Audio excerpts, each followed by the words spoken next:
The One Piece! The One Piece is real! It might be real, but let's just say that finding this particular One Piece is probably the absolute last thing that you want to do.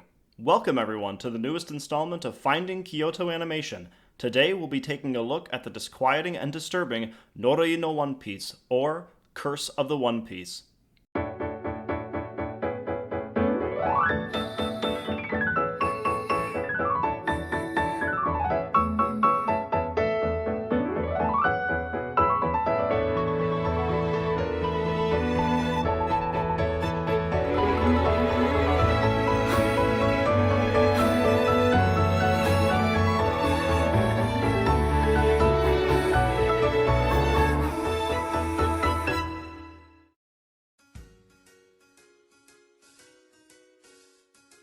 Before we can start talking about Curse of the One Piece as a piece of media and how it can fit within the larger perspective on Kyoto Animation, we need to talk about anime and animation in general.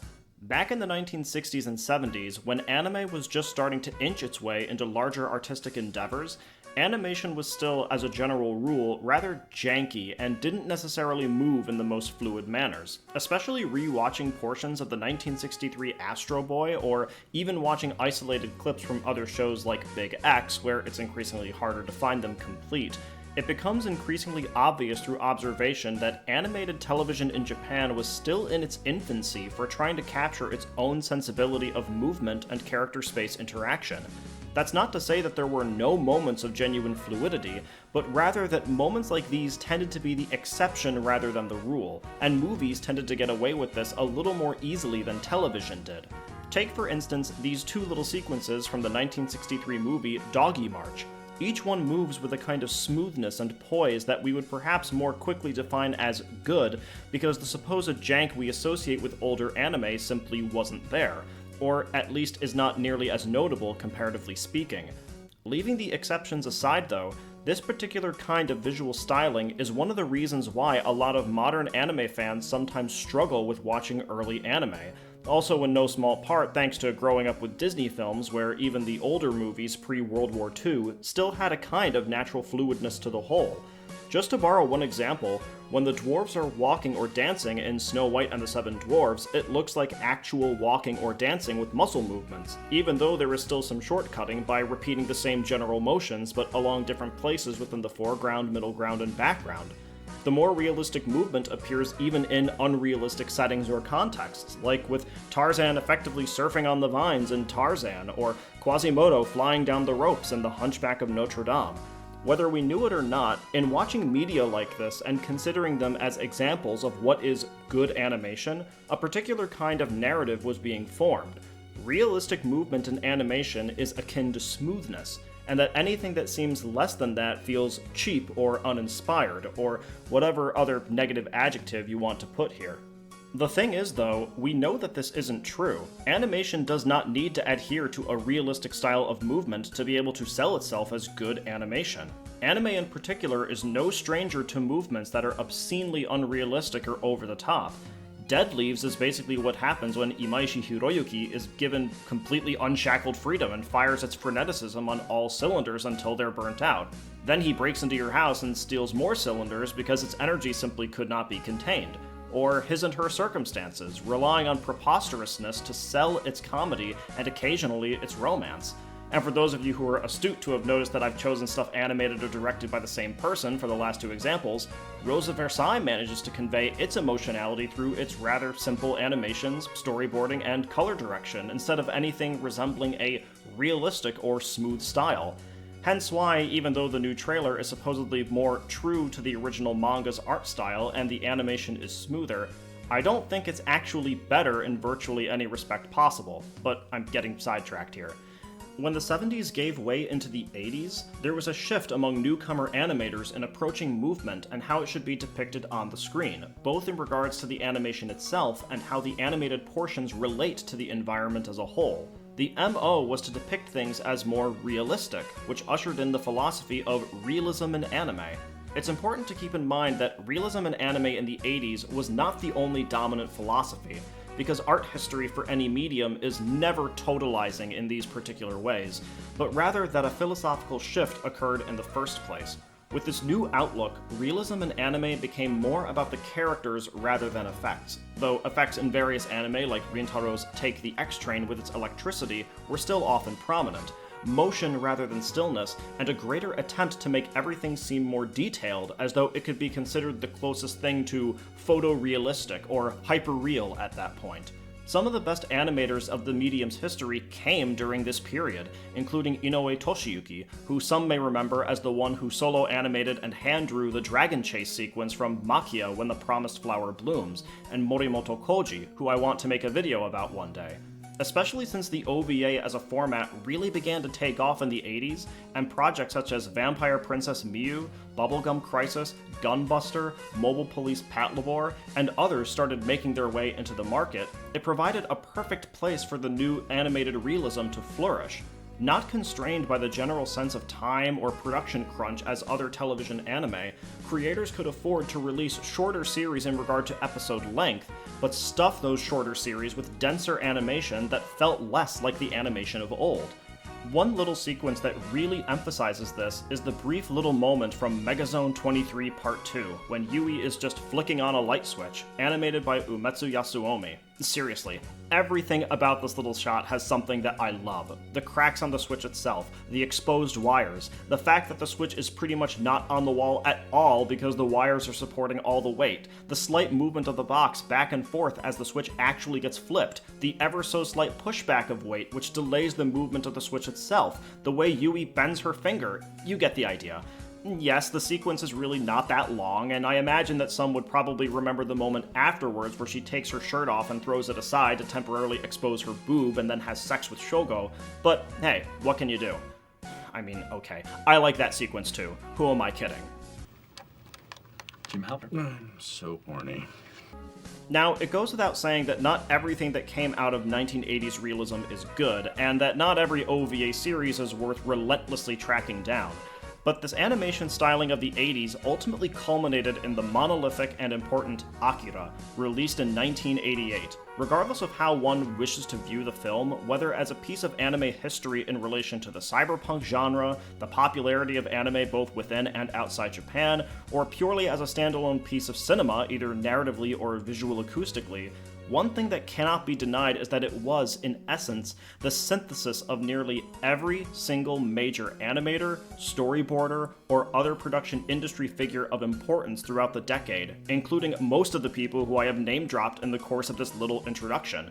If you have not done so, I highly encourage you to just scroll through the staff list, pick someone at random, and see what they've worked on after Akira. The chance is likely that someone who worked on Akira has worked on something that you really like and probably didn't even realize that their career stretches back that far. For instance, do you like the character designs for the adaptation of Jujutsu Kaisen? Tadashi Hiramatsu worked as an in-betweener for Akira. If you've liked Studio Ghibli, you've no doubt seen Futaki Makiko's work, and she was a key animator for the movie. But out of everyone who worked on Akira, the most important figure we need to talk about for the sake of Kyoto Animation is Kigami Yoshiji. Having started in the industry in the late 70s, he started working at Shin Animation with Doraemon, Nobita's Dinosaur, the first in the line of Doraemon films. As his career continued and he formed his own subcontracting studio, Animaru Ya, he eventually came to be recognized for his incredible talent and started getting offers to work on other properties, including the Do You Remember Love film in the Macross series, and, perhaps most famously, this incredible sequence from Grave of the Fireflies. A man who had such an innate sense of realism in animation, such to the point that Inoue Toshiyuki regarded him as one of the great giants of the craft, he eventually joined Kyoto Animation in the early 90s, thus establishing early on not only a sense of necessary leadership for the studio, but also its sense of aesthetic handling. We'll talk about why that matters in the post-media follow-up. Regardless, with Kigami now on board and Kyoto Animation as a studio still largely without an in-house anime created, we are brought to the anthology series Curse of the One Piece, for which Kigami was the animation director, storyboarder, and first-time director. Originally based on a manga created by Uchida Shungiku, the same creator who wrote the semi-autobiographical book Fatherfucker, The 3-installment series was, according to the AniDB description for the entry, initially aired on the television program Gimme a Break in 1992. This does mean that, yes, we are still quite a way away from Kyoto Animation's first true television anime 11 years later, but much like with Shiawase Nani, everyone has to start somewhere. Taken purely in the most materialistic way possible, a dress is, after all, just a dress. It is not necessarily special by itself, lacking any power or meaning. But within the context of how the dress functions both for the owner and/or who might possibly be wearing it, it might as well have an incredible amount of power for the person. An object gains a kind of spiritual power based on the value that we ourselves place upon it. It's not capable of feeling anything since it doesn't have emotions, but the emotional weight that the object itself carries for us is what we're wrestling with. It's the reason why your parents sometimes won't replace certain things even though they've long outlived their usefulness, or why we sometimes give inanimate objects human names. We attach a kind of metaphysical significance to them that can run the gamut of intensely personal or more culturally widespread. It is within this idea of objects having spiritual significance or value that ultimately manifests in one of the most classic tropes of horror fiction, the idea of the cursed object, the thing that has a spiritual or magical power that transcends simple human understanding and can exert its influence over either the characters themselves or the world that they inhabit. Whether it's the one ring to rule them all from Lord of the Rings, the Rheingold ring that Alberic forges in the 4-opera epic Ring Cycle, or the Millennium Ring from Yu-Gi-Oh!, because I guess rings are just that evil. Okay, the Bayolet from Berserk. Oh, wait, that's also worn like jewelry by Griffith. Ah, shit! Magic is inherent to the cursed object itself, or magic is bestowed upon it by evil forces, thus making the cursed object an active vehicle for calamity and tragedy. But tied to this idea is also that of desire, that obtaining the cursed object will somehow lead to some kind of desired outcome concerning whatever perceived problem the possessor has. Even though all 3 of the stories within Curse of the One Piece are not really connected in any sense of continuity, they are all bound by this thread. Yuko feels jealousy towards a fellow classmate, Mayumi, because she has access to fancy clothes and could therefore more easily impress Doi, the boy that Yuko has feelings for. Kaori grapples with abandonment from her own father's infidelity and her own romantic feelings towards her uncle, and longs for something stable that she can latch onto. Michio regrets not having spent more time talking to her crush Togashi after he moves away to the countryside, lamenting the fact that her seemingly non-feminine activities, looks, and clothes may have been an obstacle in making any possibility of being his girlfriend insurmountable. This is absolutely nothing new, but it's still worth saying that all 3 protagonists have a want that they long to see satisfied, but circumstances either financial or social prevent those wants from seeing any kind of realization, thus serving as the impetus for what's to come. As though to answer their prayers for what they all want, the titular one-piece dress finds its way into the girls' lives.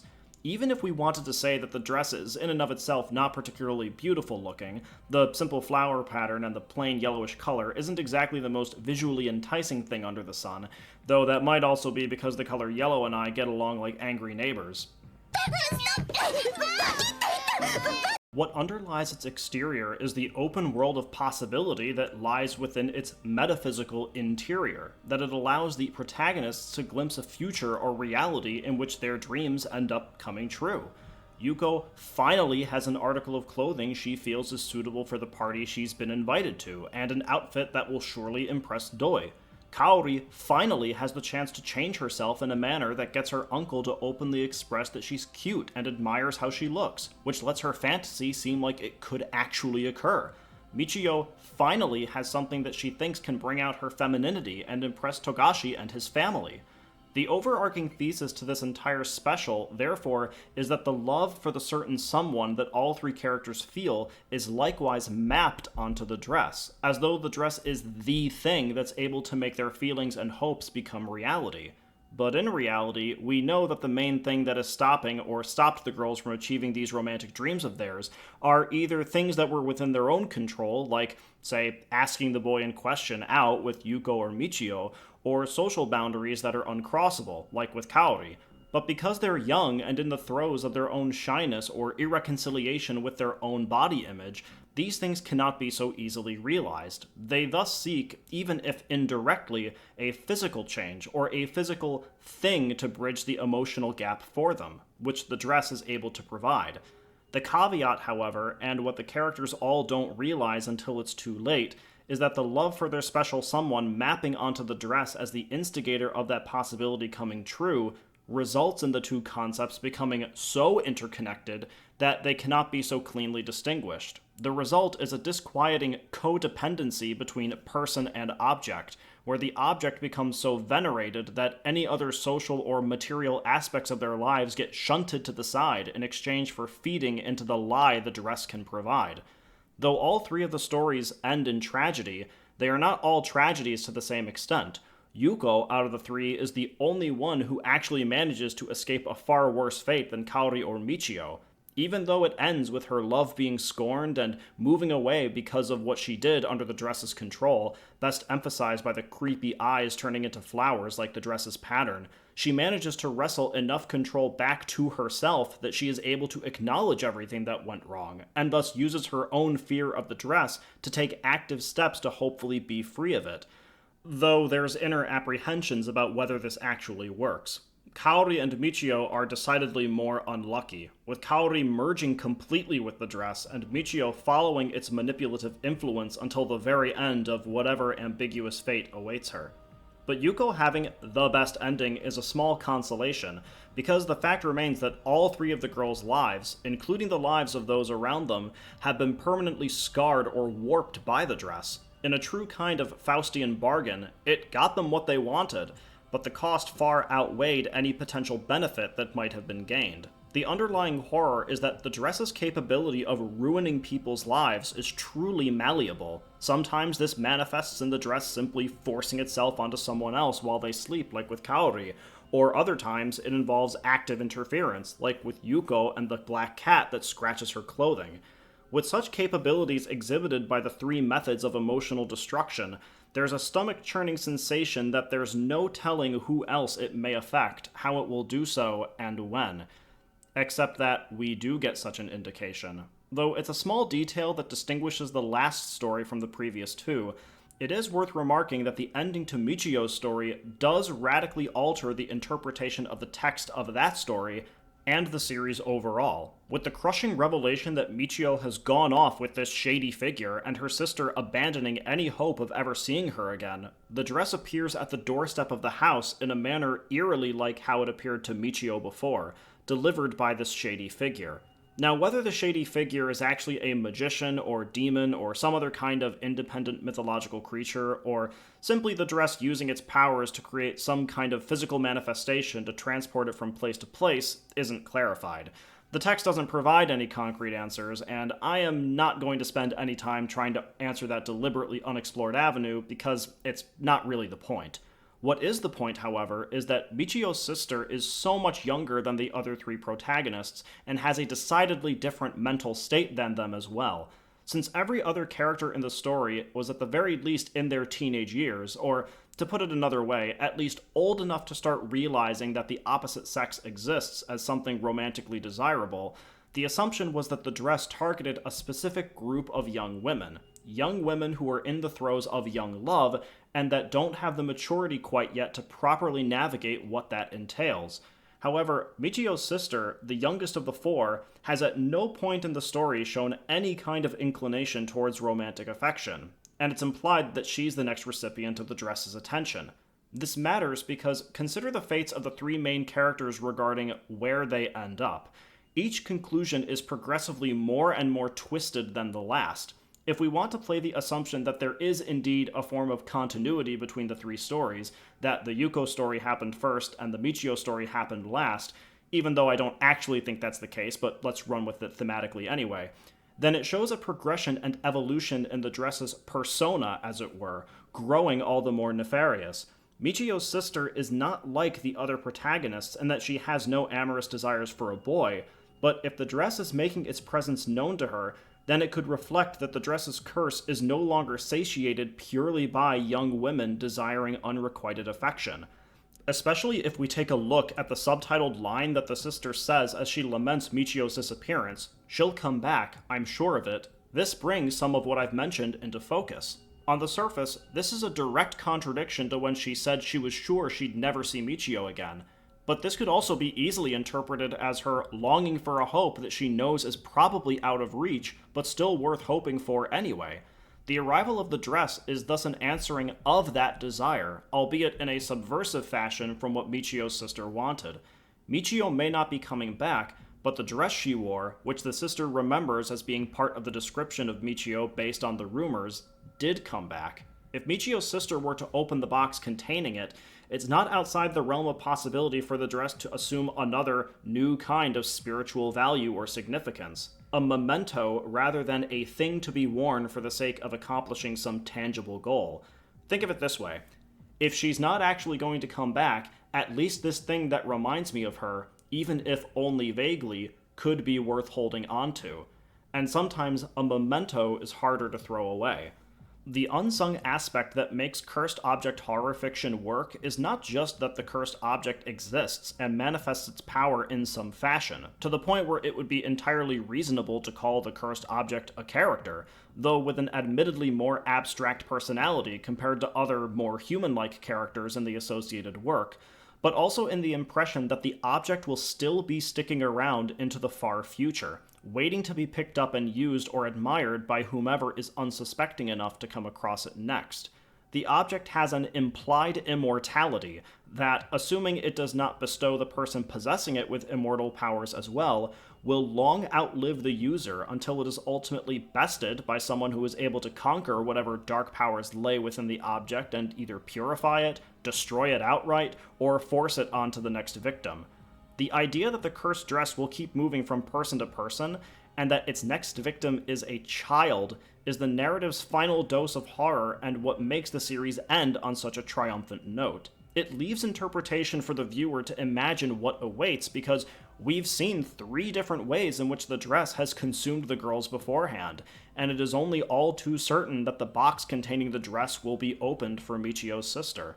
We as viewers know vaguely what Michio's sister is in for, while she herself is unaware of what Pandora's box she'll be opening. And if it's true that the dress is evolving or changing its method for whom it targets, that's a rather unpleasant thought. Much like with Shiawase Nani before it, it can be rather tempting to dismiss Curse of the One Piece as a weird footnote within Kyoto Animation's catalog if one only looks at the media as a standalone piece and completely discounts the people and circumstances involved in making it. One thing to note is that even though Shin'e Animation is sometimes listed as the studio that created this special or produced it, this was the first time that Kyoto Animation was functioning with true independence for creating their own material, where all the drawings and checks were done in-house and without outside interference. From that perspective alone, Curse of the One Piece as a part of Kyoto Animation's catalog cannot be dismissed. This independence is part of the reason why, on a site like AniList, Curse of the One Piece is listed as the first work within Kyoto Animation's catalog, while Shiawase Nani is sometimes not. I did in fact submit a request that Shiawase Nani be included on the site's Kyoto Animation page, but the mod who responded said that they don't accept subcontracted studios, which isn't really that big of a deal, but if I don't complain about AniList mods at least once per year, I get booted off the platform. But moving beyond that, I mentioned before the analysis itself that Kigami helped create both a sense of leadership and aesthetic handling within the studio, and I had also said that Kigami was, unlike others such as Ichihara Tatsuya, someone who came to the studio in the 90s.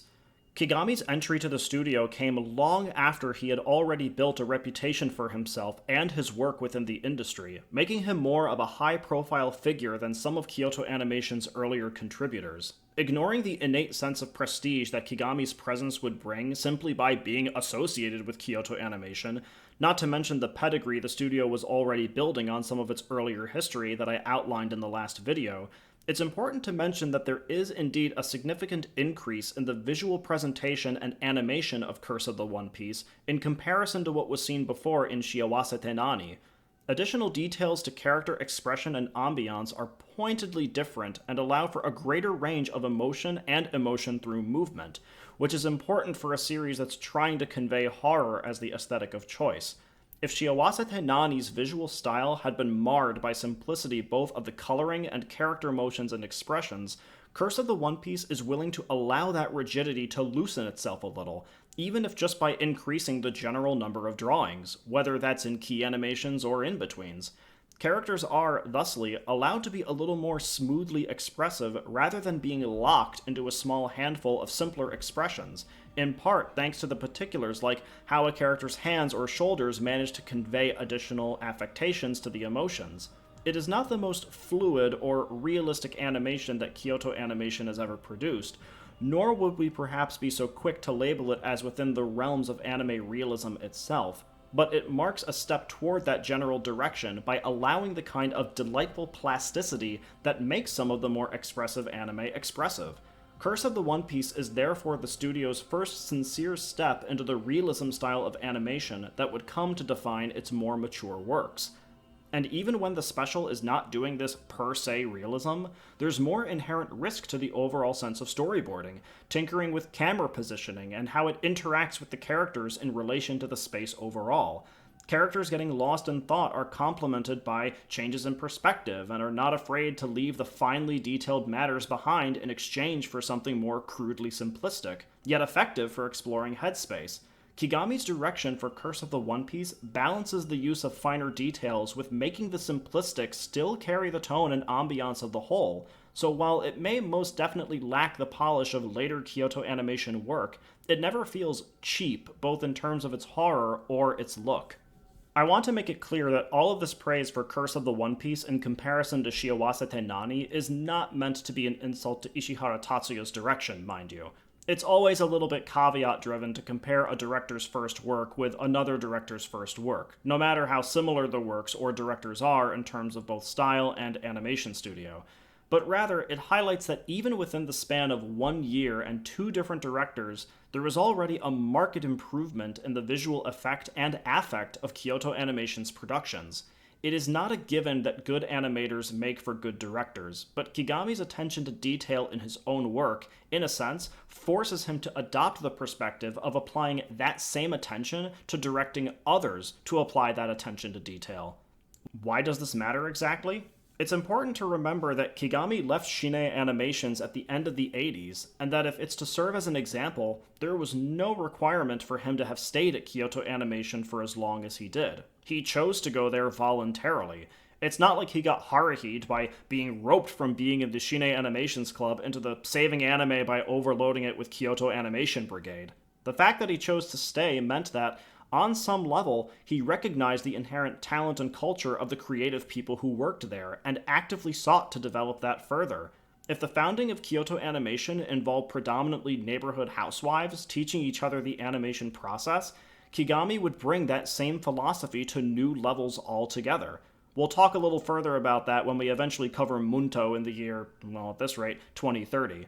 As far as Curse of the One Piece's place within the Kyoto Animation catalog as a whole, the studio never made anything horror-related ever again, at least in terms of using the genre as a label and not including individual moments within their other television and movie works that might involve horror of some sort, either directly or by implication. It therefore stands out like a sore thumb, both in terms of its dramatic structure and its placement within the canon, since apparently the stuff that Kyoto Animation made prior to Full Metal Panic Fumofu in 2003, quote-unquote, doesn't really count. However, again, much like Shiawase Nani, there are definitely certain thematic ideas or through lines that are worth expanding upon within Curse of the One Piece that actually make it fit more than one would initially assume. For one thing, it's rather fascinating that, for being a studio that is so heavily praised for making the most mundane things seem incredibly beautiful, it is perhaps ironically fitting that the studio would rely upon beauty as one of the major components for their first wholly autonomous work, and as the lens for horror, no less. After all, each one of the girls in Curse of the One Piece is, in some way, having a complex about a particular person and how an aspect of their looks or circumstances somehow prevents their love from being reciprocated or realized. But this series involves, as one of its binding threads, the warning for the idea of pursuing that which is inherently beautiful to the eye, as though the series itself is saying that beauty is one thing, but it's what's lying underneath that beauty that matters far more than any visual appearance ever could. In a rather metatextual manner, Curse of the One Piece could therefore be interpreted as Kigami taking charge of Kyoto Animation's mission statement.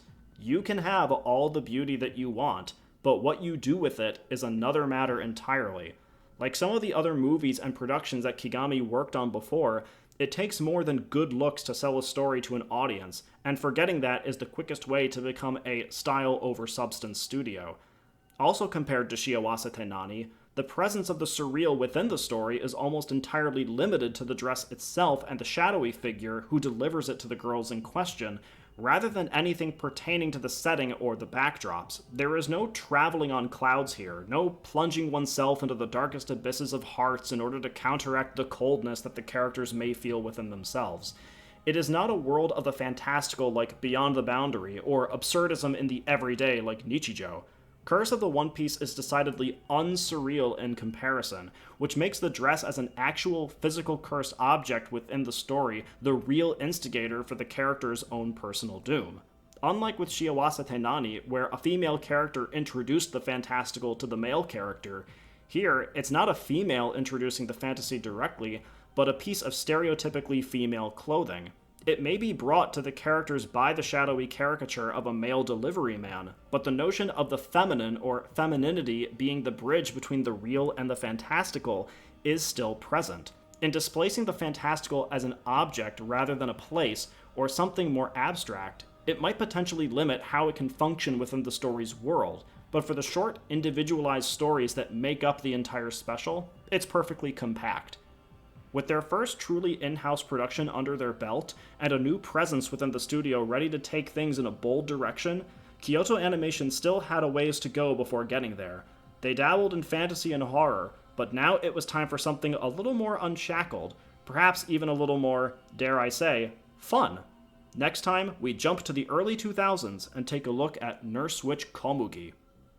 A special thank you to my patron, and a thank you to everyone who watched. Feel free to leave a comment on the video, talk about the special, leave a like, subscribe, click the bell for notifications so you don't miss an upload, donate to my Patreon, or follow my social media accounts. Links provided in the video's description. In the meantime, this has been Zenote of Zenote Taku. Happy viewing, everyone!